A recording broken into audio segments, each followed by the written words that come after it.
রোহিতকে না জানিয়ে তমালকে একটা কিডনি ট্রান্সফার করে দিয়ে দিচ্ছে ফুলকি। হ্যাঁ বন্ধুরা, এমনটাই দেখা যাবে। বিস্তারিত জানতে ভিডিওটিতে লাইক দিয়ে চ্যানেলটি সাবস্ক্রাইব করে দেখতে থাকুন। গল্পের শুরুতেই দেখা যায় এদিকে সবাই তো ওয়েট করতে থাকে, কারণ অপারেশনটা চলছে। যখনই ডক্টর বেরিয়ে আসে তারপর সবাই তার কাছে যায় আর গিয়ে জানতে চায় কেমন আছে। তারপর বলে যে হ্যাঁ, এখন গুলিটা বের করা গেছে, তবে একটা সমস্যা তো আছেই, একটা কিডনি আর এখন কাজ করছে না, যা শুনে বাড়ির সবাই চমকে যায়।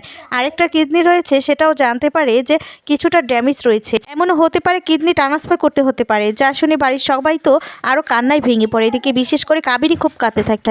ডক্টর বলতে থাকে যে একজন বিশেষজ্ঞ ডাক্তার আছে যে ডক্টর প্রমিতা বোস, ওনাকে বলা হয়েছে, উনি এক্ষুনি আসছে, যা করার উনি আপনাদেরকে গাইড করবে, উনি এক্ষুনি আসছে, এই বলে চলে যায়। পারমিতা সবাই মিলে কাঁদতে থাকে আর পারমিতা বলে আমি তো বিশ্বাসই করতে পারছি না যে এমন এমন একটা কাজ করতে পারে ঈশিতা। আচ্ছা অংশু, তোমরা ভালো করে ঈশিতার খোঁজ নিচ্ছ তো? আর ঈশিতা কিভাবে এমন একটা কাজ করতে পারলো? সত্যি আমি বিশ্বাস করতে পারছি না, আমাদের তমালকে গুলি করলো। তাই তখন বলে অন্তত এই নামটা আমার সামনে উচ্চারণ করো না এখন। এরপর এদিকে লাবুও কাঁদতে থাকে, কাকিমণিকে ধরে আর বলতে থাকে যে ও যখন ওয়াশরুমে যাচ্ছিল তখন বলেছিল যে ও ঈশিতার আঁচ পেয়েছে, ঈশিতা যেই পারফরমেন্সটা ইউজ করে সেই পারফিউমের গ্রান্ট পেয়েছে, কিন্তু আমি না ওকে বলেছিলাম যে সেটা তোর মনের ভুল, যদি একটু তখন আমরা খুঁচিয়ে দেখতাম তাহলে না এটা কখনোই হতো না, আমরা যে কিসের জন্য দেখলাম না, আমি আর উল্টো বললাম যে এটা তোর মনের ভুল, এই বলে লাবুও কাঁদতে থাকে, এদিকে ফুলকিও কাঁদতে থাকে। এরপর দেখা যাবে অংশু বলতে থাকে যে আমি কল করেছি আর আমি নিজেও চেষ্টা করছি আর সবাইকেও খোঁজ লাগিয়েছি সেটাকে খুঁজে বের করতে, আর সেখানে আমরা যেখানে গিয়েছিলাম সেই বাড়িতে এখন কেউ নেই। পারমিতা বলে শুধু আমাদের মানে তমালকেই মারতে এসেছিল, ও একাই ওকে মারতে এসেছিল, ওর উপর এত জেদ ছিল ওর। আর তখন ফুলকি বলে জেদ তো আমার উপর ছিল, যদি মারার প্রয়োজন হতো আমাকে মারতো, তো তমালদাকে কেন মারতে গেল, এই বলে ফুলকি কাঁদতে থাকে। আর তখন অংশুদা বলে আমি না খোঁজ নিয়েছি, আমি জানতে পারলাম যে ওই আমরা যেখানে ছিলাম সেই বাড়ির আশেপাশে কেরোসিন পাওয়া গেছে, যা কিনা মানে ওখানে হয়তোবা আমার ধারণা যে পুরো বাড়িটাই জ্বালিয়ে দেওয়ার চিন্তাভাবনা ছিল।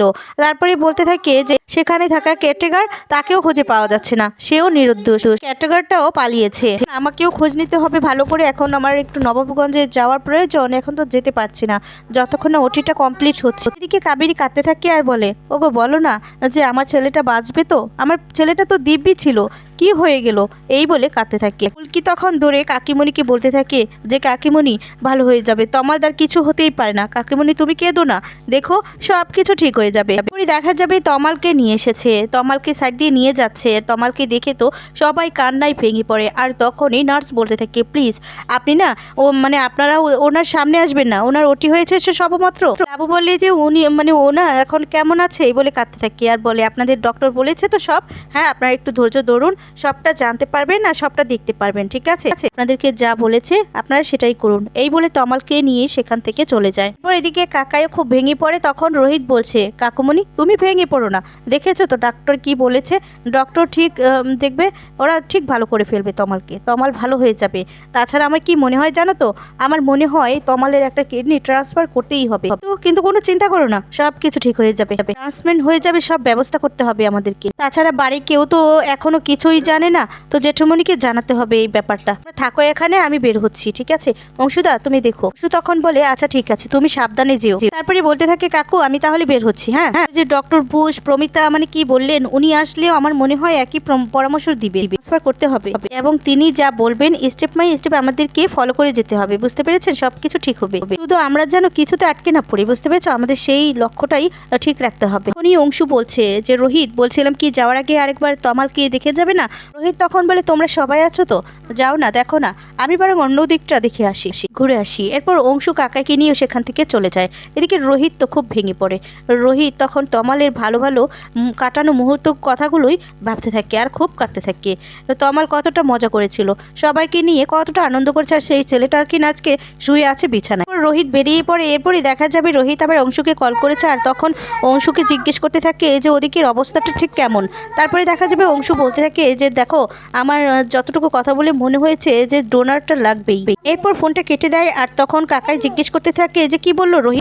অংশু বলতে থাকে আসলে ও খোঁজ করছে আর ও জিজ্ঞেস করলো সমস্ত ডিটেলস, কোনোরকমভাবে যদি একটা ডোমেট পাওয়া যায় এটাই খোঁজ করছে। আর তখন বলে তবে আমাদের সবাইকে কিন্তু শক্ত হতে হবে।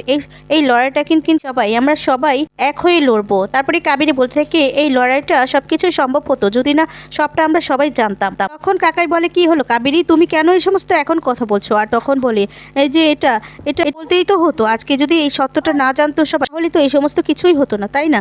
আর ঈশিতার এই সম্পর্কের কথাটা সবাই তো জানতো, এই যে আমাদের ফুলকিও তো জানতাম। ফুলকি তখন তো কই কিছু বললো না। আর এই ভিডিওটা যদি সবার সামনে ওইভাবে না দেখানো হতো তাহলে আজকে তো কোনো কিছুই হতো না, আজকে এত বড় ক্ষতি হতো না আমাদের তমালির। এই বলে কাঁদতে থাকে, ফুলকিকেই দোষারোপ করতে থাকে। আর তখন ফুলকি এসে বলতে থাকে এই যে ও কাকুমনি তুমি বিশ্বাস করো, আমি যদি জানতাম না ওই তমালদার এই ভিডিওটা দেখে এই হাল হবে, আজকে আমি এটা কখনোই করতাম না। আমি তো ভেবেছিলাম যে প্রতিশোধ নিতে চাইলে আমার উপর নিবে, কারণ আমি কিনা ওই ভিডিওটা দেখিয়েছিলাম। কিন্তু ঈশিতা দি যে তমালদার এত বড় ক্ষতি করে দিবে আমি স্বপ্নেও ভাবতে পারিনি। এই বলে কাঁদতে থাকে। কিন্তু কোনো রকমভাবেই কাবেরী কিছুই বলছে না। কাবেরী ফুলকি থেকে মুখটা ফিরিয়ে নিয়েছে, তার জন্য ফুলকি খুব কষ্ট পায়। আর দৌড়ে ফুলকি মা কালীর কাছে যায় আর গিয়ে তখন প্রার্থনা করতে থাকে, ঘন্টা বাজাতে থাকে। তারপর কাকাই বলতে থাকে দেখেছো তুমি মেয়েটাকে কত বড় কষ্ট দিয়েছো। ওই মেয়েটা দৌড়ে চলে গেল।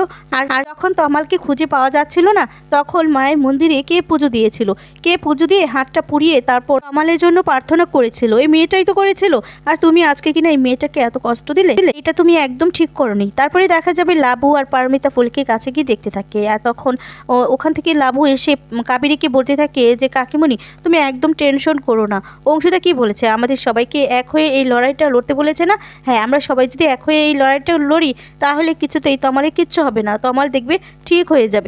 লাবু কাবেরীকে নিয়ে চলে যায়। এদিকে পারমিতা ফুলকিকে বলছে ফুলকি ওঠো কি হয়েছে, চুপ করো, তুমি বুঝতে পারছো না কাকিমণি এই সমস্ত কষ্ট থেকে বলছে, তোমাকে এই সমস্ত বলে একটু হালকা হচ্ছে সেটা তুমি বুঝতে পারছো না।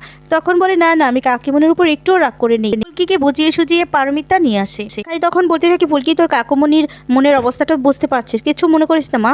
এরপর বলে এটা তুমি কি বলছো কাকাই, আমি কিছু মনে করবো তাও কাকিমণির কথা? বউকে যদি কাকুমণির মনটা একটু হালকা হয় হোক না, মাল দাদা শুধু ভালো হয়ে যাক গো, আমি আর কিছু চাই না কাকুমণি, কিছু না। এই বলে কাঁদতে থাকে। এরপর অংশুর ফোন আসে, ডক্টর চৌধুরী কল করেছে। আর তখন বলতে থাকে হ্যাঁ আমরা এক্ষুনি সবাই আসছি। এই বলে সবাই ডক্টর চৌধুরীর কেবিনে চলে যায়। অন্যদিকে দেখা যাবে ঈশিতার রাস্তা দিয়ে হাঁটতে থাকে আর একটা চায়ের দোকানে গিয়ে বসে। তারপরে মনে করতে থাকে রুদ্রর কথা আর বলে রুদ্রদা এত বড় ধোকা আমাকে দিতে পারলো কেন এত বড় ধোকা দিল? তার মানে রায়চৌধুরী বাড়িতে আমাকে পাঠানোর প্ল্যানটা সবকিছু সত্যি ছিল, মিথ্যে ছিল না। শালিনীর সাথে যে একটা সম্পর্ক আছে এটা কেন বুঝতে পারিনি আমি। এই সমস্ত বলে কষ্ট পেতে থাকে ঈশিতা বলতে থাকে রুদ্রদার কথায় আমি খুব বড় বিপদে পড়লাম। রুদ্রদার কথাটা শোনা আমার একদমই উচিত হয়নি। এবার পুলিশের কাছে আমি কি করে যাব? পুলিশের কাছে গেলে তো আমি নিজেও বিপদে পড়বো। এবার আমি কি করব আমি, এই বলে চিন্তা করতে থাকি। আর তখন বলতে থাকি যে রুদ্রদা তো আমাকে ছাড়বে না, কিছুতেই ছাড়বে না। আমি তার মধ্যে আবার রুদ্রদাকে শাসিয়ে এসেছি, রুদ্রদা তো আমাকে বাঁচতে দেবে না। কিছু একটা করতে হবে আমাকে, কি করব আমি? খুব সাবধানে থাকতে হবে। ইয়েস। এদিকে দেখা যাবে ডক্টর চৌধুরীর সাথে আর ডক্টর প্রমিতা ঘোষের সাথে কথা বলতে থাকে সবাই। ডক্টর ঘোষ তখন বলতে থাকে আপনারা এত নিরাশ হবেন না, বুঝতে পেরেছেন? এর মধ্যে আমরা সরকারি হসপিটালে কথা বলেছি ডোমেন্টের জন্য, আর ম্যাচ যদি হয়ে যায় তাহলে আমরা কিছুক্ষণের মধ্যেই জানবো। আর আপনাদের মধ্যেও যদি কারো ম্যাচ হয় তাহলে না খুব ভালো হবে। ডক্টর চৌধুরী বলতে থাকে পেশেন্টের স্ট্রং মানে পালসটা না খুব স্ট্রং, আপনারা চিন্তা করবেন না, শুধুমাত্র একটা ডোনার হলেই চলবে, আপনারা শুধু একটু খুঁজুন, আমরাও চেষ্টা করি। আর তখনই পারমিতা বলতে থাকে যে আমাদের পরিবারের মধ্যে যদি কারো মিলে যায়। আর তখন বলে হ্যাঁ এটাও হতে পারে, তাহলে আপনাদের সবার টেস্ট করতে হবে। পারমিতা বলে এর জন্য কি করতে হবে? তখন বলে আপনাদের সবাইকে ব্লাড টেস্ট করতে হবে। এদিকে ফুলকিও রাজি হয়ে যায়। তারপরে দেখা যাবে যখনই ব্লাড টেস্ট করা হয় ফুলকির কিডনির সাথে মিলে যায় তমালের ডোমেন্ট। এরপর দেখা যাবে ফুলকি ডোমেন্ট দিতে রাজি হয়ে যায়। এদিকে রোহিত কিছুই জানে না। এদিকে ফুলকি তো বলতে থাকে যে আমিই দিব। এরপর ফুলকি সমস্ত রকম ব্যবস্থা করে ফেলে, এদিকে সবাই ব্যবস্থাটা করে ফেলে। এরপর যখন রোহিত এসে জানতে পারে জোগাড় হয়েছে খুশি হয়ে যায়। যখনই জানে যে ফুলকি দিচ্ছে এরপর তো রোহিত অবাক হয়ে যায়, কে না জানি